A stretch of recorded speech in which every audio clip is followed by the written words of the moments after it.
पक्षप्रमुख सन्माननीय उद्धवजी बाळासाहेब ठाकरे आणि आमचे युवा नेते, आमचे वरळी विधानसभेचे आमदार, आमचे आदित्य उद्धव ठाकरे यांच्या सानिध्यात ही मीटिंग झालेली आहे.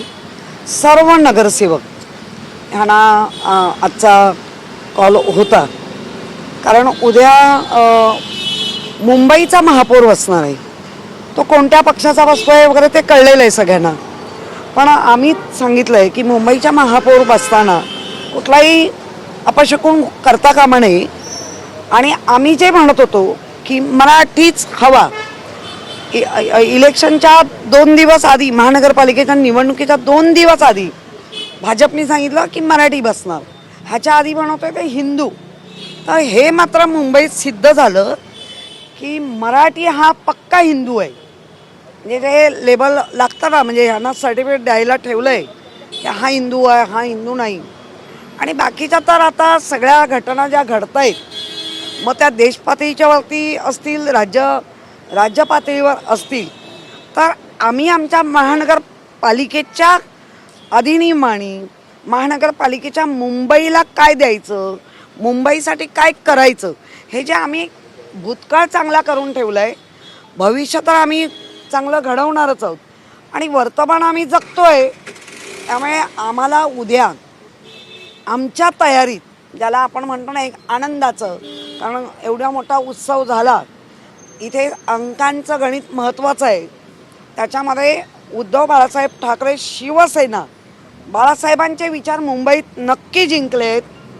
मुंबईत जिंकत असताना जर आम्ही म्हटलं तर आमच्याकडनं काढून घेतलेले, चोरून नेलेले किंवा डायरेक्ट नेलेले असे नाही म्हटलं तरी 55च्या वर नगरसेवक असून गेलेल्या असूनही उद्धवजींना ज्या पद्धतीने कोंडी करून ठरवलं होतं, ते आज उद्धवजीने तेही दाखवून दिलं की आमच्याकडे काही म्हणजे सत्ता नाही, बत्ता नाही, काय नाही, निशाणी नाही.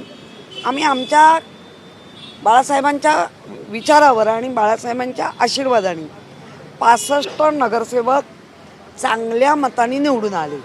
त्यामुळे उद्या आमचाही उत्साह म्हणजे चांगला सण आहे, तर आम्ही आनंदात साजरा करू. अडीच दशकानंतर शिवसेना विरोधी पक्ष बाकडावर बसणार आहे, कसं बघताय?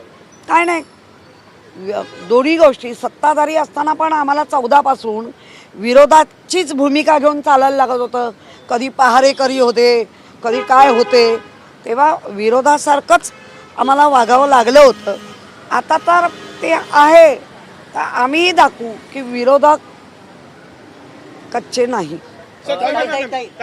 रोहित पवार यांनी नाही, मी त्या कुठल्याही विषयावर ऐका, महत्त्वाचा विषय आहे. रोहित पवारांनी आज दाट संशय निर्माण केलेला आहे. बघा, ऐका, त्यांनी एक प्रेझेंटेशन दिलेलं. मी पण बघितलंय या ह्याच्यावर. आज जर आमच्या महापौर होणाऱ्या रोहिंग्यावर बोलत असतील तर मी तो प्रश्न नंतर आम्ही घेणारच आहोत. मुळात रोहित पवार साहेबांनी जो काही सर्वे केला आहे, ह्या देशातल्या, ह्या महाराष्ट्रातल्या ज्या गव्हर्नमेंट ॲनालिसिसच्या टीम आहेत, मग त्या काय करतायत? एक केवढा मोठा नेता अपघाताने गेला आहे की संशयाने गेला, तर त्यांनी लोकांसमोर आणलं पाहिजे. हा सगळा रोहित पवारांनी लावलेला आहे. त्याला आधी राज्य सरकार आणि केंद्र सरकार मान्यता देत आहे का ते पण बघूया ना.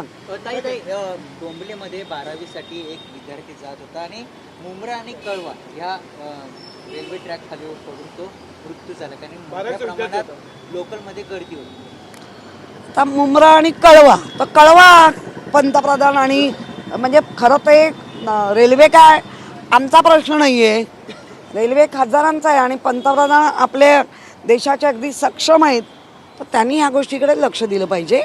जे रेल्वेचे मंत्री महोदय आहेत ते फक्त मुंबईत काय येतात आणि बघतात काय.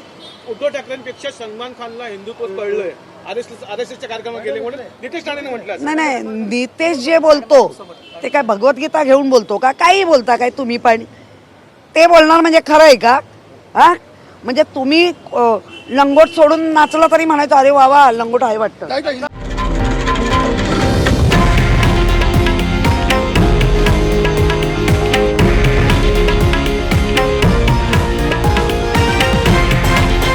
हे आहे देशातील नंबर 1 न्यूज नेटवर्क आणि आपण पाहत आहात TV9 मराठी, एकमेव.